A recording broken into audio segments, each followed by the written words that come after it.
তরমুজের দাম অনেক বেশি। এই বছরের প্রথম একটা তরমুজ কিনতে আসছি, দেখবো ভিতরে লাল না সাদা। আসসালামু আলাইকুম, সবাই কেমন আছেন? আশা করি অনেক ভালো আছেন, আলহামদুলিল্লাহ।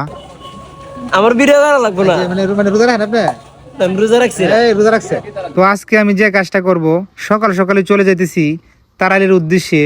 ডিম নিছি 1000, এই ডিম বিক্রি করে আজকে কিছু কেনার চেষ্টা করব ইনশাল্লাহ। তো চলে আসলাম আমি ডিমের দোকানে, ডিমগুলা বাইকে বুঝিয়ে দিয়ে আবার আসলাম আমি তরমুজের দোকানে। তো তরমুজের দাম অনেকটাই বেশি, তরমুজের দাম শুনলে মানুষ থাকতে পারবে না খুশি। আর রমজান মাসে কিন্তু তরমুজটাই মানুষের পছন্দ করে বেশি। তো আমি কিন্তু এই বছরের প্রথম তরমুজ কেনার চেষ্টা করলাম। তবু বললাম ভাই কাইটে দেখে দিবেন। ভাই বলতেছে আমি দেখে দিই, লাল হলে নিবেন, নাহলে নেওয়া লাগতো না। তো সামাজিক লাল হয়েছে, তারপরে কিন্তু তরমুজ আমি নিতেছি যাতে বাইরের মনটা খারাপ না হয়। আমি তরমুজ কিনায় চলে আসলাম লাকি মোল্লার কাছে। আমার ভিডিও করা লাগবে না, মানে রোজা রাখেন আপনি? আমি রোজা রাখছি। রোজা রাখছে, আমি রোজা রাখি না। একজনে তো আমি এবারে বাড়ি দিছি, বিশেষ করে আমরা বড় লোক, আমরা রোজা রাখি না। আমার হাসালি লাগবে না ওটা। তারপরে আমি যে কাজটা করলাম আপনাদের দোয়া, আপনাদের সাপোর্টে আমার স্বপ্নের কোয়েল কামারটা একটু বড় করতে যাচ্ছি। তার জন্য কিন্তু কাঠ কিনলাম। এখন চলে আসলাম, একটা চাউলের বস্তা লাগবে। তো সাসারের সাথে নিয়ে আসলাম, সাসা কিন্তু আমার ড্রাইভার। তো টিনও কিনে নিলাম।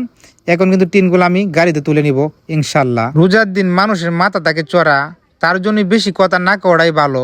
দেখতেছি তারাল বাজারে প্রায় জায়গাতে অনেক বড় বড় ঝগড়া হইতেছে। রোজার দিন কথা বেশি না করাই ভালো।